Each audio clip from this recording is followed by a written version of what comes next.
up, Taiwan? I'm Liao with news from here in Taiwan and around the world.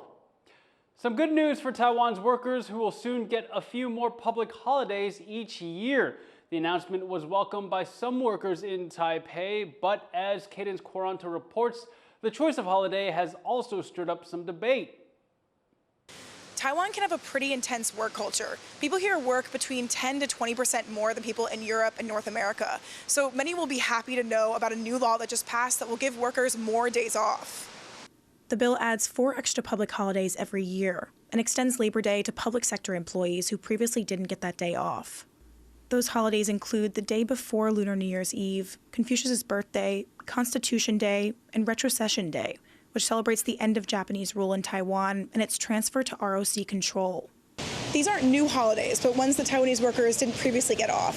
And many that we talked to on the streets today were very happy about this. 我觉得适当的休息是非常重要的，因为我们平常大家都忙于工作，那如果休息可以让自己的生活品质更好。增加一些新的假日，对员工来说是非常好的事情啊。我们可以多一点时间陪伴家人啊，然后有一些时间可以去消费啊、旅游。But online, Constitution Day and Retrocession Day have caused some controversy, with some people saying they're a celebration of Taiwan's authoritarian era under controversial former leader Chiang Kai-shek. They say there are other holidays that could have been chosen. Regardless of which days they fall on, these extra holidays are set to give Taiwanese workers more time off, marking a notable shift in Taiwan's approach to work-life balance. Fu Huaheng, Peng Xu, and Cadence Quaranta for TaiwanPlus. President Lai Ching-te is giving the Coast Guard special encouragement ahead of the Dragon Boat Festival with a visit to frontline personnel. Well, this kind of visit before a holiday isn't unusual. The situation around Taiwan is far from normal, with China apparently practicing for a blockade. John Van Trieste reports. President Lai Ching-te greets Coast Guard personnel defending Taiwan's north coast. The country may be preparing for the annual Dragon Boat Festival this weekend, but many of the people here will be on duty, helping any ships in distress and scanning the seas for intruders. President Lai is thanking these mariners for their dedication to the country and suggesting ways to make their work easier. 我们知道现有的雷达、监视器等科技工具必然有它的死角，特别是红外线热显像系统的建制工作，也要导入人工智慧，来做最后判读的工作。 It's a typical presidential visit at a decidedly untypical time. Because China is stepping up pressure all around Taiwan to push its claims of sovereignty. For 2 days in a row, it sent vessels into restricted waters around the outlying Jinmen Islands, Taiwan's closest outpost to the Chinese coast. This kind of incursion has become a new normal, with Jinmen's waters seeing around 4 Chinese intrusions a month, testing Taiwan's resolve. And Jinmen is just one small corner of the waters where China is flexing its muscles. It spent the past month sending out unusual fleets through the wider region. Both of China's aircraft carriers have been spotted near Taiwan in recent days as Chinese warplanes and ships probe Taiwan's defenses. On Tuesday alone, there were 31 Chinese warplanes and 10 ships detected near Taiwan. Some security analysts see this as possible practice for an encirclement and blockade. This is a signal that China may be preparing actions short of an invasion against Taiwan in the next few years. This contingency and others can only be addressed and averted if our allies in both regions and the United States work closely together. And then there are the Chinese citizens who've landed undetected on Taiwan's shores using dinghies, in one recent case planting a Chinese flag on the beach.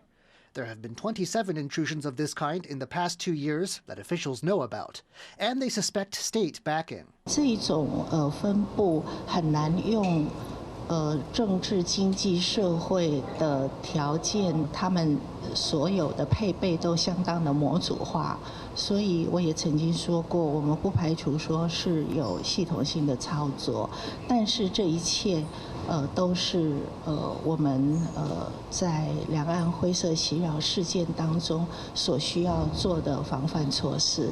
Amid all of this, the Coast Guard is especially sensitive. The discovery that one branch commander spied for China has Lai calling on personnel to be more alert. But with the expectation of more drills and maneuvers and attempts to infiltrate high places, What's clear is that even if the upcoming holiday turns out uneventful, the Coast Guard can expect to stay busy as China tries to assert dominance at sea. Liao and John Van Trieste for TaiwanPlus.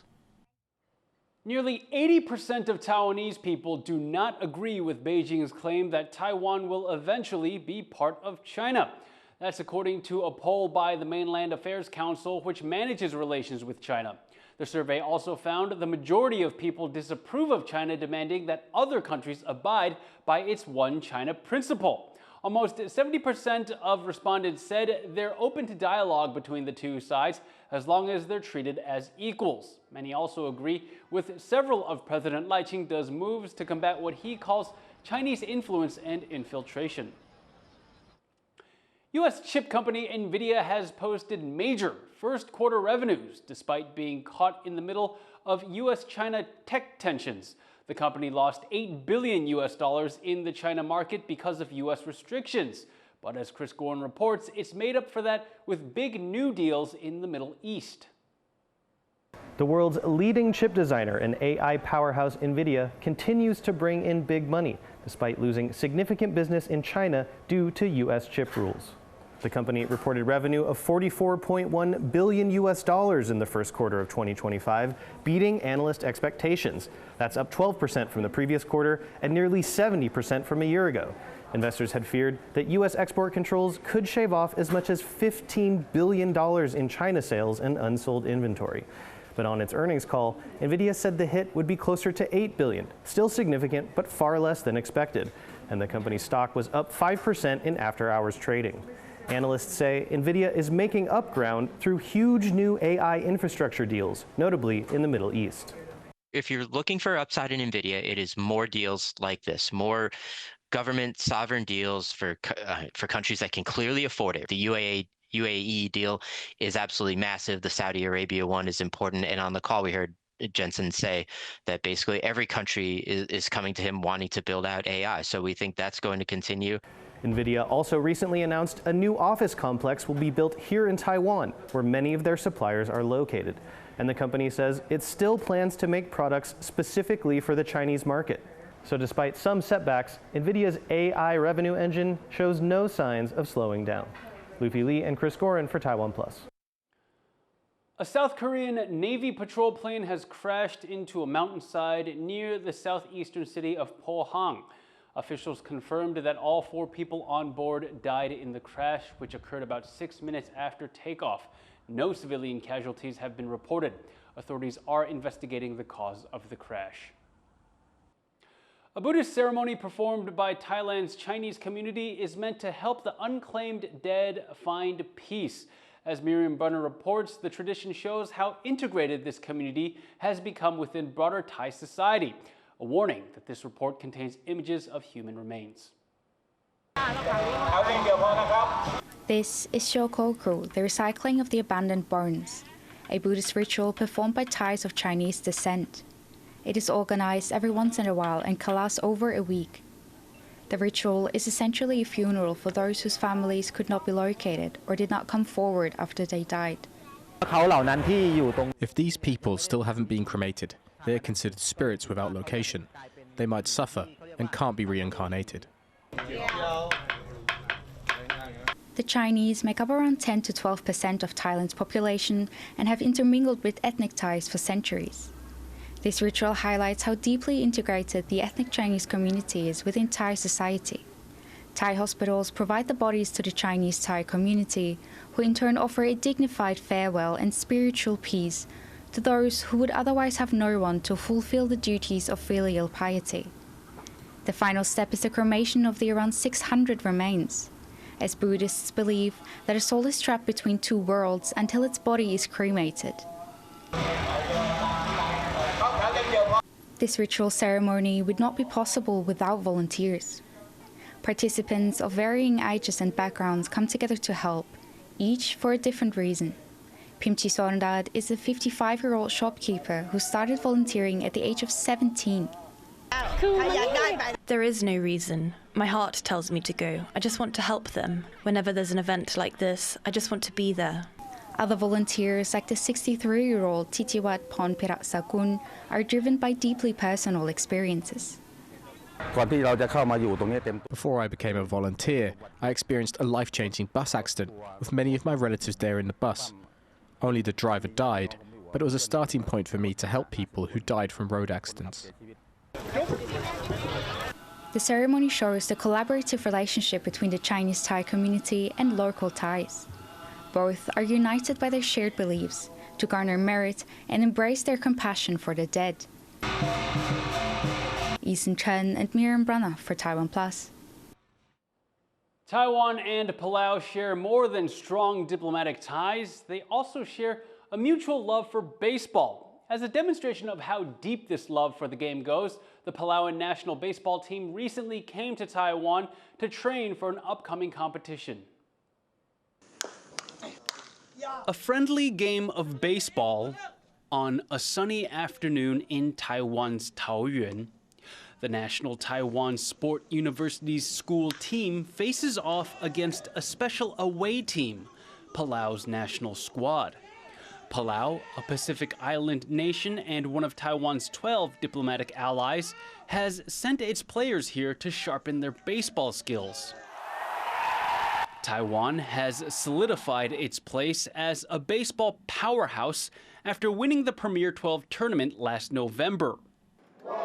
The exchange project was a personal request from one leader to another. 刚好赖总统他去访问帛琉的时候，帛琉总统 Whips 就跟他讲说，他们今年2025年的6月底即将举办太平洋迷你运动会。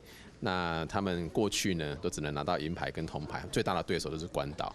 那知道我们很强，所以他当面拜托我们的赖总统说，可不可以让他们的国家队来我们台湾做异地训练。Taiwan and Palau share a mutual love for baseball. Both countries were first exposed to the game as Japanese colonies, and the sport's popularity has stood the test of time in both places. So the exchange program is a natural way to foster relations. This is a particularly proud moment for the Palauan ambassador in Taiwan, as many of the players on the national team are his former students. They're all out of high school, they're adults now, and representing Palau makes me proud, not only being a school principal for them, but for them to represent the Republic of Palau. During their time here, the Palau baseball team got hands-on training to help improve all aspects of their game. From hitting to fielding, each player was given the guidance to achieve greater success on the diamond. In Taiwan, in Asia baseball, you guys are more quick. Yeah, fast. Yeah, with everything, styles are more up to speed. They even got a private clinic in pitching from Taiwanese baseball great Chen-Ming Wang. And the trainers and coaches here have seen great improvements in the team. 经过这一段时间的这个协助跟指导过程当中，在观念上面的建立，其实差异性变得非常的大。在转传啦，或者在接球啦，在流畅性啊、稳定性，这是一个很关键的点，就是在于失误的比例变得很少。But beyond baseball, this exchange is about building ties, not just between countries, but also between people. 因为我们跟他们沟通都是讲英文，对，然后就是用比较简单的一些单字，对，然后去进行沟通，然后我也很开心有这个机会。These players from Palau and Taiwan may not speak the same language, but both sides are fluent in baseball. And with a deep mutual love for the game, baseball is enough to build ties and foster friendships. It's a real diplomatic home run. Hank Xu, Justin Wu, John Su, and Leslie Liao in Taoyuan for TaiwanPlus. And thank you for watching What's Up Taiwan. You can visit the TaiwanPlus website or follow our social media for more stories from Taiwan and around the world. Finally, take a look at Shakespeare's King Lear being performed in Iran, infused with rock music. I'm Leslie Liao. Take care and see you next time.